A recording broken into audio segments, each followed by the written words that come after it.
La nécessité de clarifier un aspect fondamental de la force musculaire des jambes tout au long du vieillissement est une question d'importance scientifique et pratique. Après une analyse minutieuse de centaines d'enquêtes consacrées à la santé musculaire des personnes âgées, une découverte d'un intérêt notable a émergé. Le déclin de la capacité physique des membres inférieurs, communément attribué au processus naturel de vieillissement, est en réalité beaucoup plus évitable qu'on ne le pensait auparavant.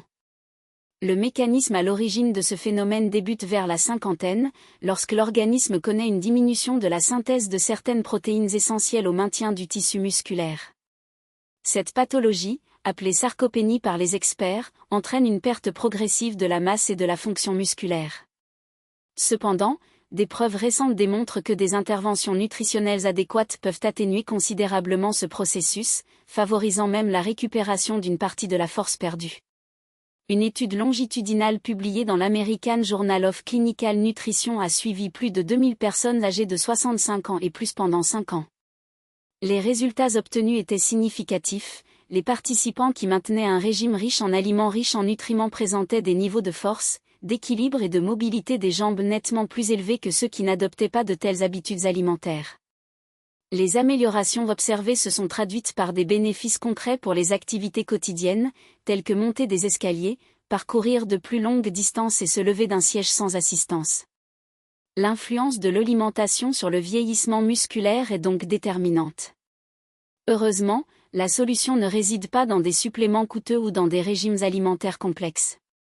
Ci-dessous, 5 aliments seront présentés dont l'efficacité pour préserver, voire récupérer la force musculaire chez les personnes âgées, est étayée par des preuves scientifiques cohérentes. Ce sont des options nutritionnelles basées sur des recherches rigoureuses et non des solutions miracles. En commençant la liste, le 5e élément se démarque, les patates douces. Bien que souvent sous-estimée, cette racine joue un rôle crucial dans le soutien de la santé musculaire au cours du vieillissement. Sa composition riche en glucides complexes apporte une énergie stable aux muscles, contrairement au sucre simple, qui provoque de brusques fluctuations du niveau glycémique. De plus, les patates douces sont une source importante de potassium, une unité moyenne contenant environ 540 mg de ce minéral. Le potassium est essentiel à la bonne contraction musculaire et à la transmission de l'influx nerveux, et sa carence est associée à une faiblesse et à des crampes, en particulier chez les personnes âgées. La couleur orange des patates douces est due à la présence de bêta-carotène, précurseur de la vitamine A, qui contribue au bon fonctionnement cellulaire, y compris au niveau des tissus musculaires. Des études indiquent une corrélation entre un apport adéquat en vitamine A et le maintien de la force musculaire chez les personnes âgées, bien que les mécanismes exacts de cette relation soient encore à l'étude. On observe également que des populations reconnues pour leur longévité, comme les habitants d'Okinawa au Japon, incluent la patate douce comme base de leur alimentation. Bien qu'il ne soit pas possible d'attribuer exclusivement les bénéfices observés à cet aliment, sa présence s'inscrit dans un schéma alimentaire favorisant le maintien de l'activité physique à un âge avancé. Pour préserver au maximum ces nutriments, il est recommandé de préparer les patates douces en les cuisant à la vapeur ou en les rôtissant, de préférence avec la peau, qui contient des fibres importantes pour la régulation glycémique. L'inclusion de cet aliment dans l'alimentation, 3 à 4 fois par semaine, combinée à une petite quantité de graisse saine, comme l'huile d'olive ou l'avocat, améliore l'absorption du bêta-carotène. Il peut être consommé en accompagnement des repas principaux ou même au petit déjeuner, sous forme de purée à la cannelle. Le 4e aliment à mettre en avant sont les poissons gras, comme le saumon et les sardines, dont l'importance pour le maintien de la force musculaire chez les personnes âgées est largement documentée. Ces poissons se distinguent tout d'abord par leur teneur en protéines de haute qualité. Une portion de 90 g de saumon apporte une vingtaine de grammes de protéines complètes, contenant tous les acides aminés essentiels nécessaires à la réparation et à l'entretien du tissu musculaire. À mesure que nous vieillissons, l'efficacité de l'organisme à utiliser les protéines diminue, ce qui rend l'apport d'excellentes sources de protéines encore plus important. Outre les protéines, les poissons gras constituent l'une des principales sources alimentaires d'acides gras oméga 3, notamment d'EPA et de DHA. Ces composés exercent un effet anti-inflammatoire systémique, y compris dans les tissus musculaires, et l'inflammation chronique de faible intensité est l'un des facteurs contribuant à la perte musculaire associée au vieillissement. Des études montrent que les oméga 3 peuvent ralentir ce déclin en modulant les processus inflammatoires. Une recherche publiée dans la revue Clinical Science a révélé qu'une supplémentation en oméga 3 améliorait la réponse anabolisante à l'apport en protéines et à l'exercice chez les personnes âgées, ce qui suggère qu'une consommation régulière de poissons gras pourrait produire des effets similaires. Un autre composant important des poissons gras, en particulier du saumon et des sardines, est la vitamine D. La carence en ce nutriment est courante chez les personnes âgées et est associée à une force musculaire réduite et à un risque accru de chute.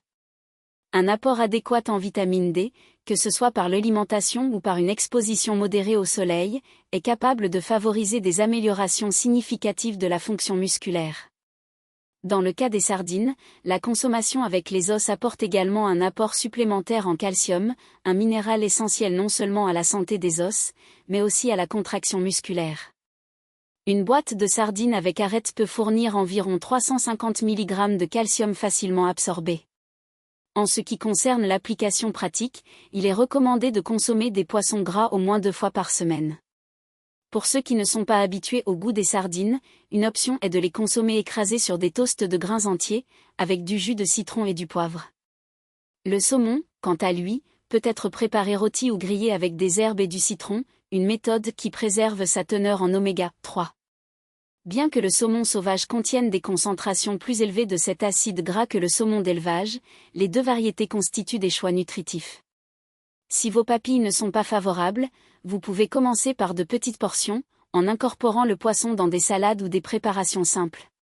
Équivalent à celui observé chez des individus de 11 ans plus jeunes, par rapport à ceux qui consommaient rarement ce groupe alimentaire. Cette découverte met en évidence l'impact significatif qu'une seule portion quotidienne peut avoir sur le maintien de la fonctionnalité musculaire tout au long du vieillissement.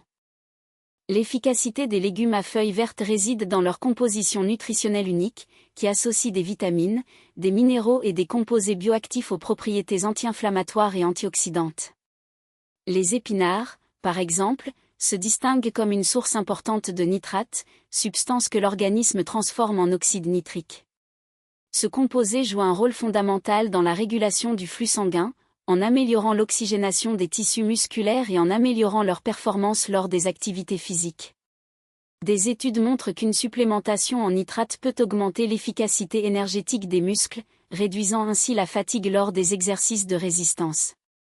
En plus des nitrates, les légumes à feuilles vertes fournissent des quantités importantes de vitamine K, un nutriment essentiel à la santé des os et des muscles.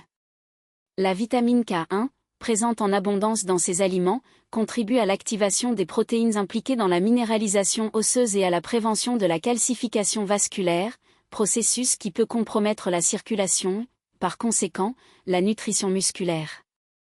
La recherche indique que les personnes ayant de faibles niveaux de vitamine K courent un plus grand risque de déclin fonctionnel et de fragilité à un âge avancé. Un autre composant important est le magnésium, un minéral souvent déficient dans l'alimentation des personnes âgées. Le magnésium participe à plus de 300 réactions enzymatiques dans l'organisme, dont celles liées à la synthèse des protéines et à la contraction musculaire. Sa présence dans les légumes comme le chou frisé et les blettes permet de prévenir les crampes et de maintenir la force musculaire. De plus, ces aliments sont riches en folates, en vitamine C et en bêta-carotène, des nutriments qui agissent en synergie pour réduire le stress oxydatif et moduler la réponse inflammatoire, facteur directement associé à la perte de masse musculaire liée à l'âge. L'incorporation de légumes à feuilles vertes dans votre alimentation peut se faire de manière polyvalente et pratique. Les salades crues, les plats légers sautés à l'ail et à l'huile d'olive ou les jus verts préparés avec des agrumes pour améliorer l'absorption du fer sont des options viables. Pour les personnes ayant des difficultés à mâcher, des méthodes comme la cuisson à la vapeur ou la préparation en purée préservent les nutriments et facilitent la consommation. Il est recommandé de privilégier les variétés biologiques autant que possible afin de minimiser l'exposition aux résidus de pesticides, même si les avantages d'une consommation régulière l'emportent sur les risques potentiels associés à ces composés. La fréquence idéale de consommation varie entre 1 et 2 portions par jour, quantité qui peut être répartie tout au long des repas. L'association avec des sources de graisses saines, comme l'avocat ou l'huile d'olive, optimise l'absorption des vitamines liposolubles, comme la vitamine K. Des études épidémiologiques suggèrent que l'adhésion à des régimes alimentaires riches en légumes à feuilles est associée non seulement à la préservation de la force musculaire, mais également à la réduction du risque de chute et au maintien de l'indépendance fonctionnelle chez les personnes âgées. Ainsi, l'inclusion systématique de ces aliments dans l'alimentation représente une stratégie nutritionnelle peu coûteuse et à fort impact pour promouvoir la santé musculo-squelettique tout au long du vieillissement. Qu'est-ce qui confère aux légumes-feuilles leur important potentiel nutritionnel ? Tout d'abord, il se distingue par sa teneur élevée en nitrates, composés qui, une fois métabolisés par l'organisme, se transforment en oxyde nitrique. Cette molécule joue un rôle fondamental dans la vasodilatation, en optimisant le flux sanguin vers les muscles squelettiques. L'amélioration de la perfusion tissulaire qui en résulte assure un plus grand apport d'oxygène et de nutriments aux muscles, favorisant à la fois leur fonctionnalité et leur capacité de récupération. Les preuves scientifiques indiquent également que les nitrates alimentaires peuvent contribuer à une contraction musculaire plus efficace, améliorant ainsi les performances physiques. En plus des nitrates, les légumes-feuilles constituent une source exceptionnelle de vitamine K, un nutriment essentiel à la santé des os et des muscles. Des études observationnelles établissent des corrélations significatives entre un apport adéquat de ce micronutriment et la préservation de la fonction physique chez les personnes âgées. Une seule portion d'épinards crus, par exemple, peut fournir plusieurs fois les besoins quotidiens en vitamine K. De plus, ces aliments contiennent des minéraux tels que le magnésium, le calcium, l'acide folique et le fer, tous directement impliqués dans le maintien de l'intégrité musculaire et du métabolisme. Un autre aspect important réside dans la présence d'antioxydants dans sa composition, qui agissent pour neutraliser le stress oxydatif, l'un des principaux facteurs associés au vieillissement musculaire. Bien que le processus de sénescence soit inévitable, la modulation des dommages oxydatifs par l'alimentation peut atténuer le déclin fonctionnel progressif. Le profil nutritionnel de ces légumes se démarque également, faible en calories, mais riche en volume et en densité nutritionnelle, permettant une consommation généreuse sans implication calorique excessive. Cette caractéristique les rend particulièrement avantageux pour la population âgée, qui nécessite souvent un plus grand soutien nutritionnel sans augmentation proportionnelle de l'apport énergétique. Pour maximiser les bienfaits des légumes à feuilles, il est recommandé de les incorporer crus et cuits. La consommation fraîche préserve les composés thermosensibles, comme la vitamine C et certaines enzymes, tandis qu'une cuisson légère à la vapeur ou au braisage améliore la biodisponibilité de nutriments comme le fer et le calcium. De plus, le processus thermique réduit le volume des aliments, facilitant ainsi l'ingestion de plus grandes quantités. Les stratégies pratiques incluent l'ajout d'épinards aux œufs du petit déjeuner, y compris les salades au déjeuner, la préparation de choux frisés ou de feuilles de moutarde sautées avec de l'ail et de l'huile d'olive en accompagnement, ou même l'incorporation discrète des feuilles dans des smoothies. L'idéal est d'atteindre au moins une portion par jour, 2 portions étant encore plus recommandées. Les patients utilisant des anticoagulants devraient toutefois consulter un professionnel de la santé avant d'augmenter significativement leur consommation de légumes-feuilles, compte tenu du potentiel d'interaction de la vitamine K avec certains médicaments. Toutefois, pour la majorité de la population, augmenter la consommation de ces aliments représente une intervention sûre et efficace. En bref, le maintien de la force musculaire tout au long du vieillissement ne dépend pas d'un seul aliment ou supplément miracle, mais plutôt de l'adoption cohérente d'un régime alimentaire diversifié et riche en nutriments essentiels. Les 5 groupes alimentaires cités patates douces, poissons gras, légumineuses, œufs et légumes-feuilles agissent en synergie en apportant des protéines, des vitamines, des minéraux et des composés bioactifs nécessaires à la préservation de la masse et de la fonction musculaire. La mise en œuvre de ces changements doit se faire de manière progressive et durable. De petits changements, comme inclure du saumon 2 fois par semaine ou ajouter des épinards à un repas quotidien, ont tendance à être plus efficaces que des transformations radicales et brusques. Il est également essentiel de reconnaître que la nutrition ne constitue qu'un des piliers de la santé musculo-squelettique. Une activité physique régulière, même de faible intensité comme la marche, joue un rôle tout aussi crucial dans le maintien de la force et de la mobilité. La combinaison d'une alimentation adéquate et d'un mouvement systématique constitue la stratégie la plus efficace pour retarder le déclin fonctionnel associé au vieillissement. Les jambes, chargées de soutenir le corps tout au long de la vie, méritent une attention particulière. Avec un soutien nutritionnel adéquat, il est possible d'assurer sa fonctionnalité et sa résistance pendant de nombreuses années. Il n'est jamais trop tard pour adopter des habitudes favorisant la santé musculaire, et chaque choix alimentaire représente un pas vers l'autonomie et le bien-être des personnes âgées.